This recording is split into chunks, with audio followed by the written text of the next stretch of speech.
आवाज पाना बंदा वो सामने करो कुछ उनके वो चेहरा आना चाहिए। अभी नहीं, हाँ अब आया। भगवान की परिभाषा क्या है एवं मनुष्य जो है भगवान कभी बन सकता है?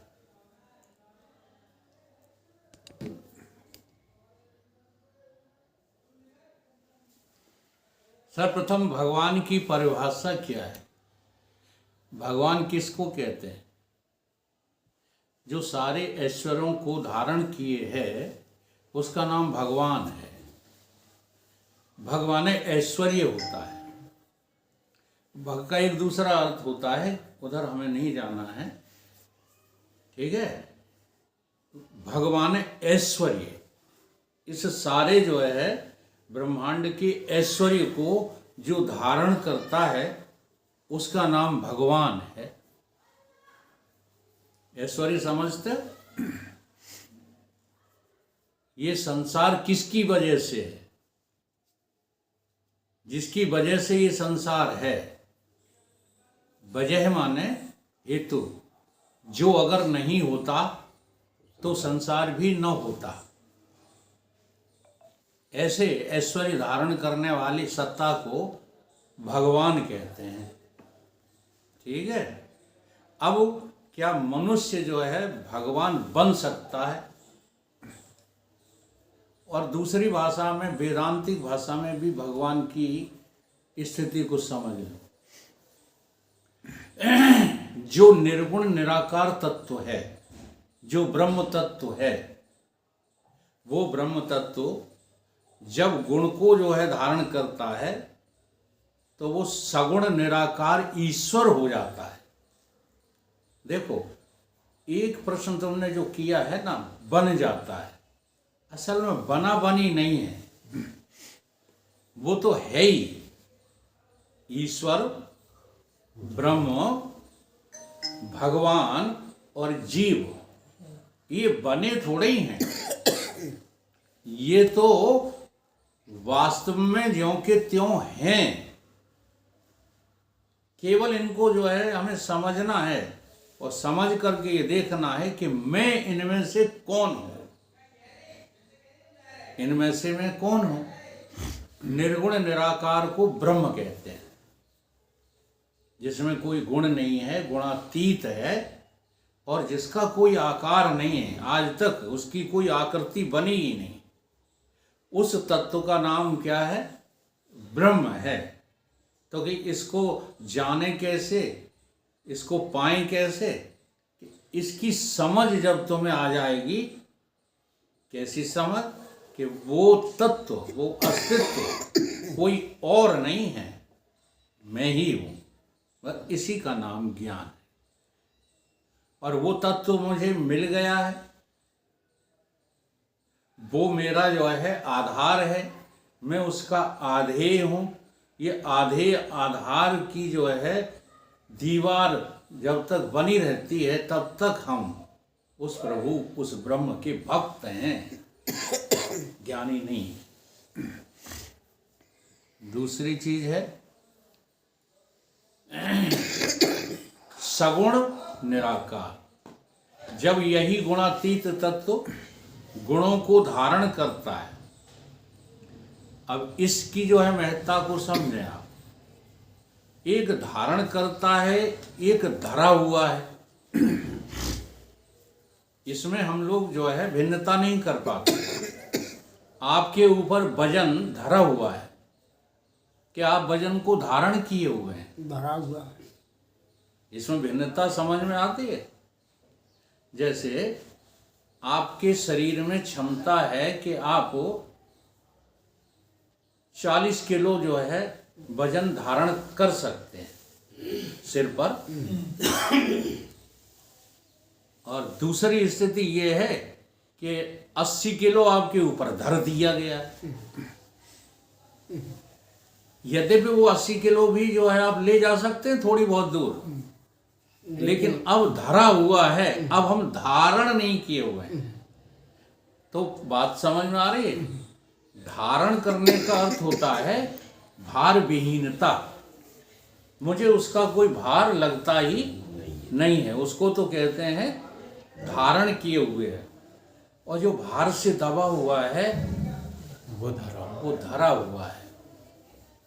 तो गुण जो है उस ब्रह्म तत्व ने, उस सत्य तत्व ने, उस अस्तित्व ने धारण किए हैं, ठीक है, तब उसका नाम ईश्वर है। और जिसके ऊपर धरा हुआ है वो बना हुआ ईश्वर हो सकता है, वास्तविक ईश्वर वो कदापि नहीं हो सकता। जो आपने पूछा है भगवान बन सकते हैं क्या? कोई कभी कुछ नहीं बन सकता। सच्चाई यही है, बने हुए भगवान मिट जाते हैं। तो भगवान जो है वो बनाया नहीं जाता, ना बना जाता है। जो बनते हैं वो बिगड़ते हैं। तुम्हें ये जानना है कि तुम साक्षात भगवान ही हो और कोई हो ही नहीं। जानना है, समझना है, जब प्रसंग तो वो ईश्वरत्व है। जो निर्गुण निराकार है वही जब गुण को धारण करता है तो सगुण होता है, आकृति नहीं होती ईश्वर की, इसलिए उसे साकार नहीं कह सकते। जब भी ईश्वर शब्द से तुम जो है संबोधित करो तो तुम्हारी बुद्धि में कौन होना चाहिए? निराकार होना चाहिए, सगुण निराकार। सगुण निराकार तत्व ही ईश्वर कहलाता है। अब यही सगुण निराकार जब आकृतियों को धारण करता है, ये शब्द जो है बहुत महत्वपूर्ण है। आकृतियां हैं नहीं, इन आकृतियों को धारण किया है, अध्यारोपित किया है, उसका नाम भगवान। और जो धारण नहीं करता, जिनके ऊपर धरे हुए हैं, वो ना ईश्वर है ना भगवान है, वो तो जो है भोगी है और जीव है। क्योंकि गुण हमारे ऊपर धरे हुए हैं। जी हाँ, खुद जो है अनुभव करके देखो, आप गुण के बस में हैं या गुण आपके बस में है? बताइए। 3 गुण होते हैं, तमोगुण, रजोगुण, सतोगुण। अब इन तीनों गुणों का आप जो है अनुभव कीजिए और देखिएगा कि मेरी जो मैं है वो इनके बस में है या मेरी मैं के ये तीनों गुण बस में है। आपको क्या लगता है? हम ही फंसे हैं। देख लो, कोरा ज्ञान मत झाड़ो, क्यों गोरी भक्ति मत झाड़ो। तमोगुण का जो है वशीकरण नहीं हटा पा रहे, रजोगुण का हटाओगे कैसे? रजोगुण का नहीं हटा पा रहे तो सतोगुण का हटाओगे कैसे? इसलिए भगवान ने अर्जुन से कहा तू गुणातीत हो जा अर्जुन। अब गुणातीत बनना नहीं है, हमें गुणों को पहचानना है और पहचान के उन गुणों की जड़ता को देख करके त्याग देना है। तो भगवान कौन? जो सगुण भी है, साकार भी है। सगुणता भी उसने धारण की है और साकारता भी उसने धारण की है। न तो वो जो है किसी आकार के बस में है, न वो किसी गुण के बस में है। उसका नाम भगवान है। इसलिए सतगुरुदेव को क्या बोला जाता है? भगवान। वो इसी दृष्टि से बोला जाता है, सतगुरुदेव भगवान की जय। कौन बोलते हैं? वो इस दृष्टि से थोड़े बोलते हैं कि आज महाराज जी के पास जो है 20 आश्रम हैं, इसलिए वो भगवान है। उनकी भागवत चल रही थी अनुरुद्धाचार्य जी की, तो उन्होंने ये पूछा पब्लिक से, बताइए कि भगवान की परिभाषा क्या है? तो अब पब्लिक क्या बताएगी? बताओ तुम जो प्रवक्ता हो। नहीं, उनने क्या बताई? चलो वो बाद में बता देना, अभी मेरी बात ठीक से सुन लो, फिर इस पर डिस्कशन बाद में कर लेना। क्योंकि ये जो है बहुत दूर दूर तक जाते हैं। अब बीच में उन महापुरुषों को ले आओ, उन्हें लोग महापुरुष कह रहे हैं, आप अपनी दृष्टि में वो कुछ भी हों, लेकिन लोगों की दृष्टि में भीड़ वाले ही लोग महापुरुष कहलाते हैं। महापुरुष की ये परिभाषा तो है नहीं कि जिसके पीछे ज़्यादा भीड़ लगी हो वो महापुरुष हो ही। सही है। परंतु ठीक है, जो चल रहा है आज हिंदुस्तान में सो चलने दो। तो ये तीनों की परिभाषा समझ में आई। तो भगवान, मनुष्य भगवान ही है, मनुष्य भगवान ही है, कुछ और नहीं है, ये समझना है। अब थोड़ा सा इसमें जो है शास्त्रों ने सहूलियत दी, क्योंकि ये सबसे कठिन कार्य है अपने को भगवान समझ लेना। ये पूर्णता है, ये ब्रह्म ज्ञान है। ये जब तक नहीं हो रहा है तब तक उस भगवान के क्या आप भक्त हैं? तो उस भगवान, जो भगवान की परिभाषा मैंने बताई, उसके भक्त होने के लिए भी उस भगवान के लक्षण मनुष्य में आना चाहिए, तो वो भक्त है। तो सही।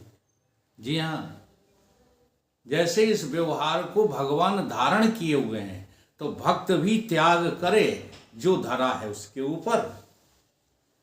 भक्त के ऊपर क्या धरा है? संसार धरा है। तो इस संसार को जो है अपने से उतारे। ये धर रखा है ना संसार। जैसे अभी आप जो नाती की शादी संपन्न करके आई, ये तुम्हारे ऊपर धरी थी या तुम धारण किए थे? धारण किए थे। धरा था, बोझ धरा था, तभी ये 6 दिन बर्बाद हो गए। अब आपको लगा क्या 6 दिन बर्बाद हो गए? नहीं, इसलिए आप भक्त नहीं है अभी। जरा गहराई से लीजिए इन बातों को। जब आपको लगे कि ये संसार तो व्याधि है, भगवान ने गीता में कहा है, इंद्रियां अर्थेषु वैराग्यम। आगे क्या है सब? अन अहंकार एव च जन्म मृत्यु जरा व्याधि दुख दोषान दर्शनम। जन्म मृत्यु जरा, जरा माने ये सब आ गया, तुम्हारा व्यवहार जरा में आ जाता है। जरा में सब चीजें आ जाती हैं जो उलझे हुए हैं ना, नाती नातिन ये वो फलान ढिकान, ये जरा में आता है। जन्म मृत्यु जरा व्याधि, ये सब चीजें तुमको व्याधि लगती हैं या कर्तव्य लगता है? ये करना मेरा कर्तव्य है।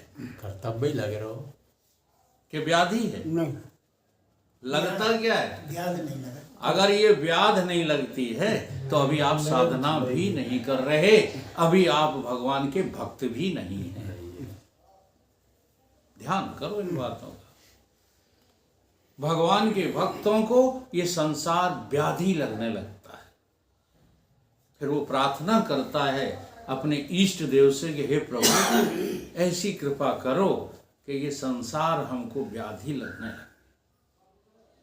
तब तुम भक्त हो, तब भक्त हो, बने नहीं हो। भक्त भी बना थोड़े जाता है। ये बने बनाए भक्त तो जो है संसार के ही होते हैं, भगवान के नहीं होते।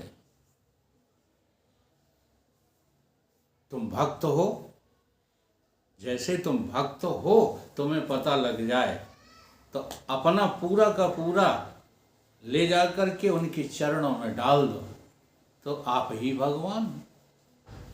भक्त और भगवान में कोई भेद नहीं होता है। इसलिए भगवान बना नहीं जाता, भगवान को ठीक से जो है समर्पित हुआ जाता है। जो भगवान को ठीक से समर्पित होना जानते हैं वो स्वयं ही भगवान का ही स्वरूप होते हैं। बंद।